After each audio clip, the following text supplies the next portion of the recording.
morning, and thank you so much for joining me for Daily Spark with Dr. Angela. I am your host, Dr. Angela Butts-Chester. You know what I like to do on my show. I want to enlighten, inspire, and empower you to become your best self. Now, Scripture reminds us that the tongue is a small thing that makes grand speeches, but a tiny spark can set a great forest on fire. And today we want to get you fired up about a can-do spirit. My guest today is Dale Johnson, and we're going to talk about his book, Trapped in a Curse. Now, I know that so many times people will tell you that you can't do something because they only see your outward appearance. They only see you on the outside, but they don't realize that you have a can-do spirit on the inside. Well, Dale is going to tell us a little bit more about his book and about a can-do spirit. Now, you know what I'm going to say. Go on, get comfy, get cozy, get your coffee or get your tea, because we are about to get started.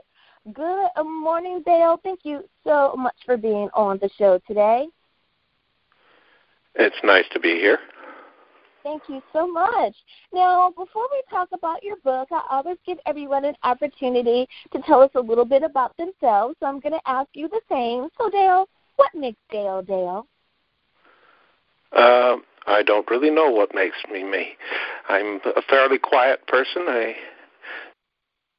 I'm so. Okay. So if we read correctly, it says that you are dyslexic. How has it Yes, been I am. dealing with dyslexia? I didn't quite catch that. How has it been dealing with dyslexia? As a dyslexic, I don't write a lot, but when they invented speech-to-text software, I found that I could actually write, and I started to write.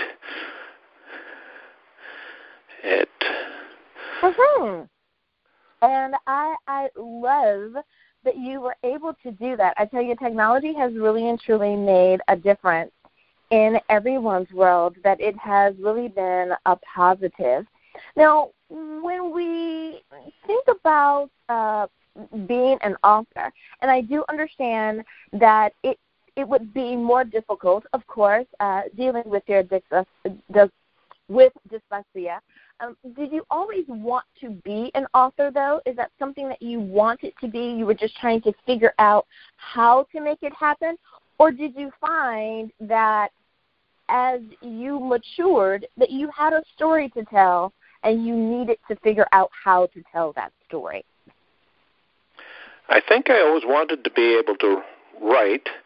I tried writing a book a couple of times before they invented speech-to-text software, and usually I gave up after about a page that I couldn't read myself.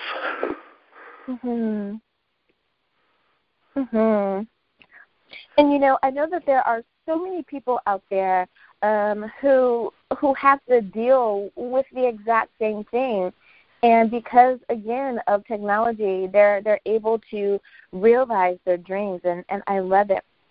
Now, the title, Trapped in a Curse.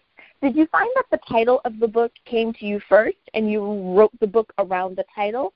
Or did you find that you were writing the book and the title kind of developed out of your writings? How did you come about the title? I developed the title after editing the book for about the fourth time. I think that was when I actually came up with a title for it. Most of my books, as I'm writing them, I have no title for them. But after about 4 or 5 edits of the book, I realized the title a lot better than my title that I put on my book when I started, which was simply the name of the main character, Talita. You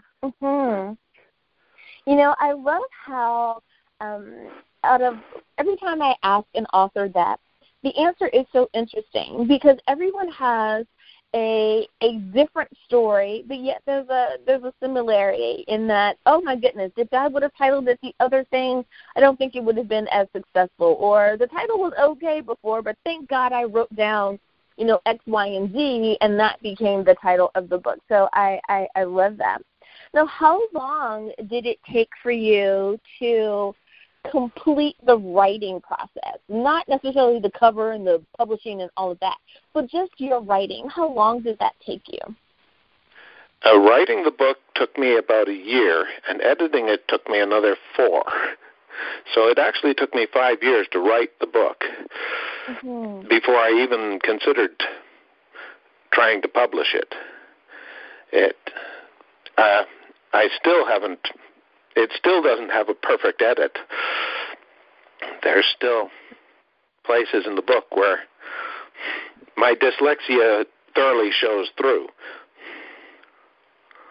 Well, I love how there's always a book for everyone. I remember I was at a book expo one time, and this author that I did not know, I was simply looking at her book on her table. Her table was just so well done that I just wanted to stop by.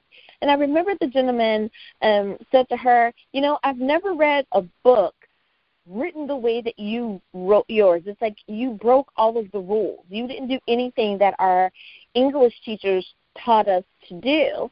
But he kind of said it with a little bit of a tone, kind of a disapproving tone. And she said, well, thank you for, sharing your view and your thoughts, but she was killing it. I mean, she had sold, if she were a record, she was almost gold, So she said, thank you for your opinion, but, I have these other people who really enjoy the way that I write. So perhaps this book isn't for you, and maybe one day I'll write a book that you do like. So I really took that to heart, to understand that there's always going to be someone who accepts and likes what you're doing, and that's your audience. So thank you for sharing that. You may have inspired someone else to keep going and to keep writing. Now, with your characters in the book, can you tell us a little bit about them? Well, she's a young lady who wanted to be a mercenary and see her world, and she set out from her home. She was equipped with a sword as a mercenary, but she didn't have any armor, so she picked up some used armor in a used armor dealer, and the armor proved to be cursed, and she found herself trapped in it. It's transparent, looks sort of like water when the curse is active, and not being able to get out of it, she sets out to find a way out of it and travels. She has accompanying her a half-orc boy who does want to help her, but he gets a little creepy at times. He's fairly young. He's not quite sure how he wants to deal with how to deal with a young lady, and as such, he gets himself in trouble a couple of times through the book, but he does help fairly efficiently at times.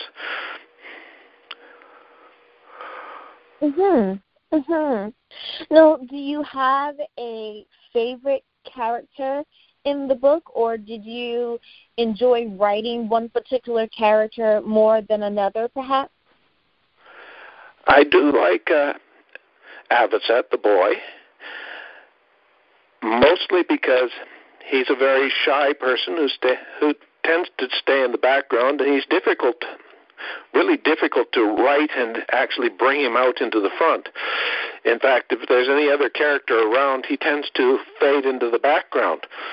And I sort of like that, particularly in a half-orc type character who when he gets angry, gets strong rage when he's angry. He can become quite impressive when he's in a rage, but most of the time he just sort of fades into the background. And I found that a very interesting sort of character to write, where Talita, she's out in the forefront. She'll charge into a problem, tackle it head on. If there's a problem in her way, she'll take it right out and not have a problem with it. But with Avocet, he's much harder to write, and as such, a much more interesting character when I do manage to bring him out into the front. I like how you've given them such contrast in their personalities or in their ability to just be in the book. That tends to keep, the interest going, where it's not kind of everyone's so the same, or they're so polar opposites that you have a hard time piecing it all together. But it sounds like you did a really good job at kind of keeping them an individual, but allowing them to have time to overlap when needed. I like that. Now, when you were writing, did you find that there was a particular message that you were really trying to get across, or did you simply say, I'm going to write the story and see how it develops? Well, when I write, I actually arrange the entire story in my head before I start writing. But as such, I also wanted the story to be a good story, and I was hoping that when people read it, they enjoy it. And it sort of does have a bit of an allegory in that Talita finds herself trapped in her armor, and a lot of people probably find themselves in similar situations, not trapped in magic armor, but things that they're trapped in and they need to face and get out of, and she does face it and get out of it. You're so true. So true. Sometimes people get themselves in a situation and they really didn't mean to go there. It's like, I must have made a left when I should have made a right, or they run out of time, trying to meet a deadline, and they just find themselves not where they want to be. That is so true. I have to agree with you on that. Well, it is almost time for us to go to break. But before we do, Dale, if you could please, can you remind everyone, what is the title of your book? Where can we get a copy? And how can we stay in contact with you? It's Trapped in a Curse, and it sells on Amazon and a number of other online sales places like Indigo. And I have my own website, DaleJohnsonAuthor.com, I think it is. Alrighty, listeners. Now you know where you can pick up a copy of the book. We'll be back right after this.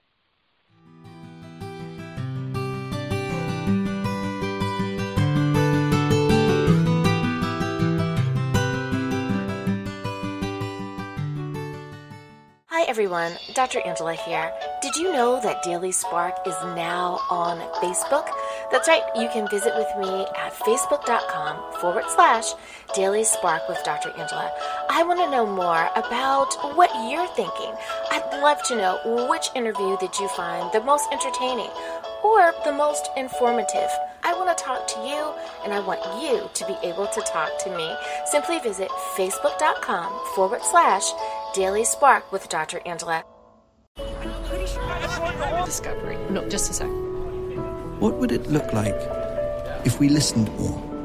Could the right voice, the right set of words, bring us all just a little closer? Get us to open up? Even push us further? It could. if we took the time to listen. The most inspiring minds, the most compelling stories. Download Audible and listen for a change.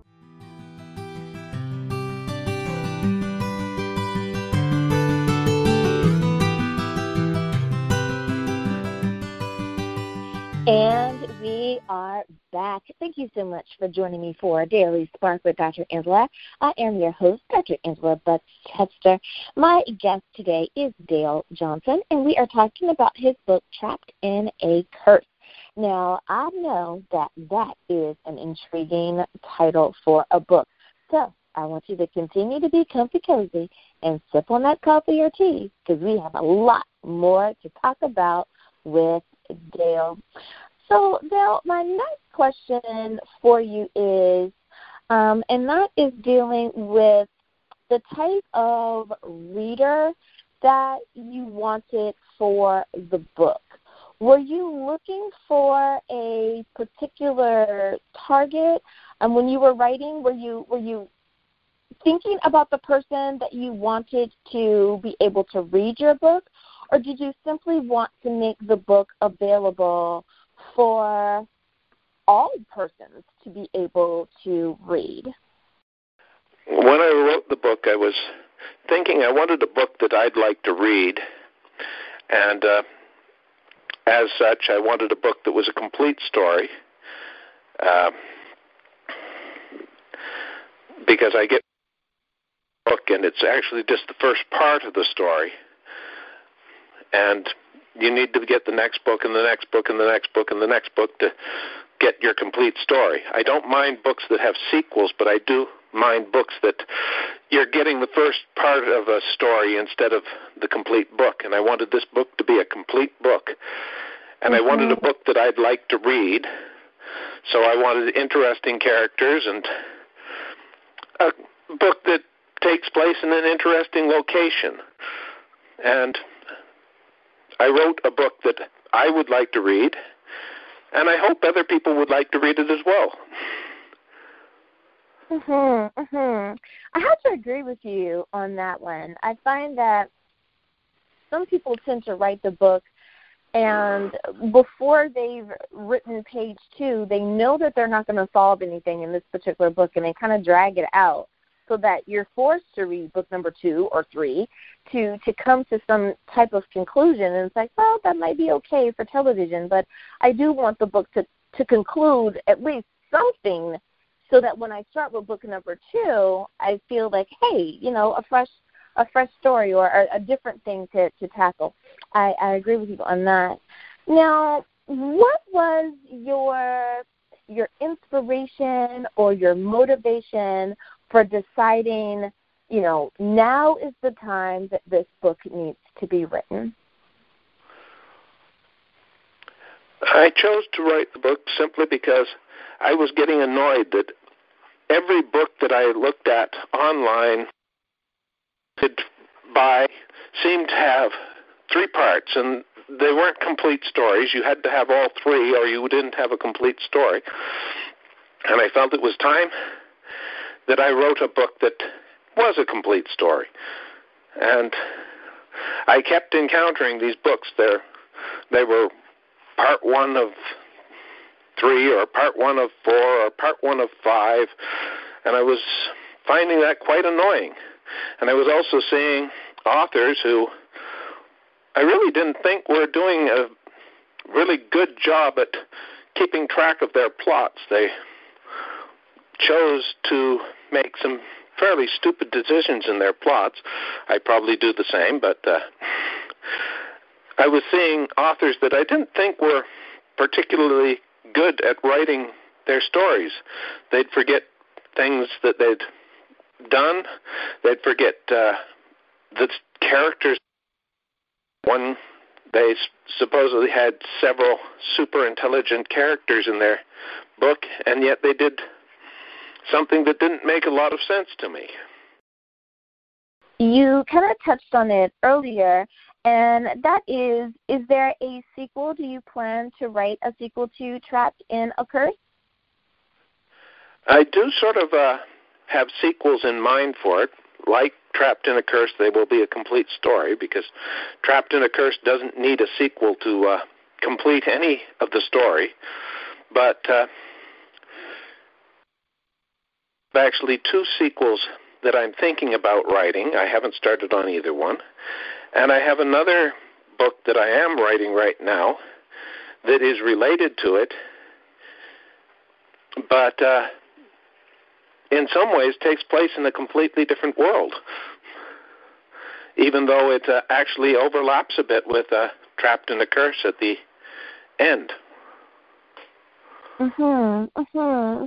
Now, as far as just writing in general, do you plan on writing any other books that may be, not necessarily a sequel, but their own independent books? Do you have any desire to do that as well? Yes, I have a number of books that are whirling around in my head, and I'm thinking about writing. Some of them I don't think are particularly good, but some of them I think will be worth writing down, and probably very good stories.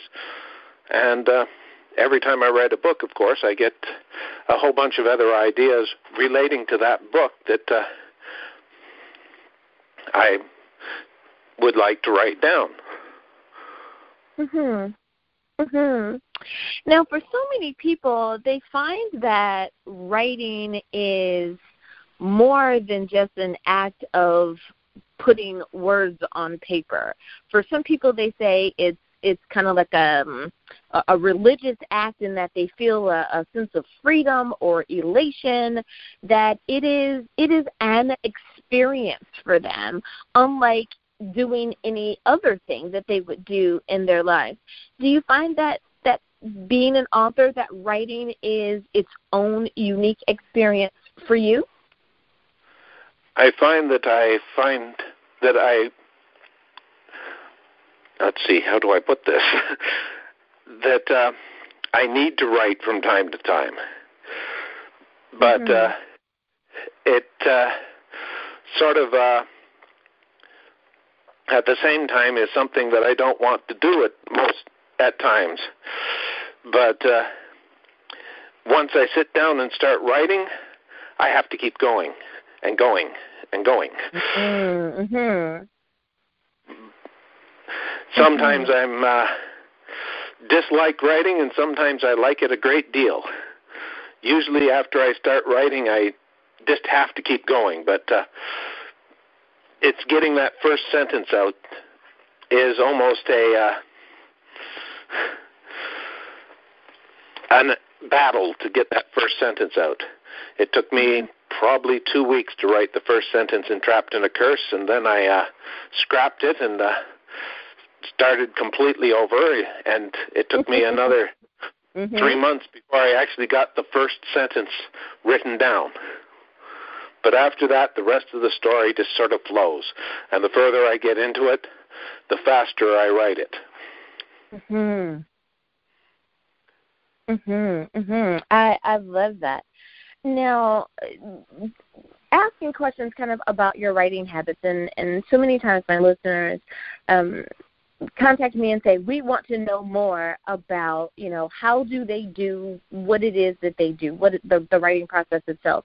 So do you find that you are one of those people that need it to be quiet when you're writing, or does that matter to you? Can you write like anywhere, or do you need to have a particular atmosphere or environment in order to be successful? I have to be completely alone when I'm writing, because I talk to my computer, and I don't want people to listen to me as I talk to my computer. But at the same time, I like to have some noise in the area, so I usually have something playing in the background, some music, usually classical music, but it can be a wide variety of music, including folk music, Celtic, and other types of music, but it's usually music that I have playing in the background. I've sometimes had a movie or something on in the background, but I tend to ignore what's in the background, and as I talk to the computer and write up the story. And I think that it's really interesting how most people will say that as well, that they don't need the total and complete silence, that they do like to have something. I'm just going to lump it all together and say a white noise, whatever that is, be it that it's music or literally white noise or the window open to hear the birds outside, but they do like something to kind of help stimulate their mind, but yet they wish to kind of be more alone as opposed to having a crowd of people around. I can definitely understand that. Now, have you found that there's a particular time of day that works best for you? I've had authors say they like first thing in the morning, like, sunrise. Other people have light in the middle of the night, kind of like a midnight to 2 a.m. Did you find a particular time of day worked best for you, or night? I tend to find that either in the morning, right after I do some Bible study, or in the evening, before I do some Bible study, is usually the time that I write, just because I'm slowing down in the evening, and that's one way that I slow down. And in the morning, I'm just getting going, and sometimes that's how I get going. I can understand that. Now, with everyone planning for everything in our lives, we are such busy people, and I find that authors have a great sense of time management. Is there any particular thing that other than writing the sequel or putting other works together, is there anything else that you would like to accomplish or tackle? What's on your to-do list for the rest of the year? I don't particularly have a to-do list for the rest of the year. I would like to finish another book, but beyond that, I don't really have anything on my to-do list, aside from the fact that I am hoping that they'll have an astronomy camp out this year. I'm not counting on it, but I've been attending an astronomy camp out every year, and I sort of hope to do that again. But beyond that, I don't really have much on a to-do list to do. Some people's to-do lists are really long. Some of them are medium, and others could be a little shorter, just depending on what you want to do. And I think that sounds like a pretty good to-do list. So I can understand that. Now, we are just about out of time, Dale, but before I let you go, I want to make sure for anyone who didn't catch it before, can you remind everyone what is the title of your book, where can we get a copy, and how do we stay in contact with you? The title of my book is Trapped in a Curse. It's available on most online sellers, including Amazon and Kobo. And my website is dalejohnsonauthor.com. And I do try to write a blog about once a month there. So you can stay in contact there. I love it. Well, Dale Johnson, thank you so much for being on Daily Spark with Dr. Angela today and sharing your book, Trapped in a Curse, with us. Thank you so much for being on. And listeners, thank you for joining us today as well. As always, may you continue to see God's face in everything that you do. May you receive His grace and His mercy. Until next time, everyone, remember that you are blessed in the Lord. Have a great day, everyone. Bye-bye.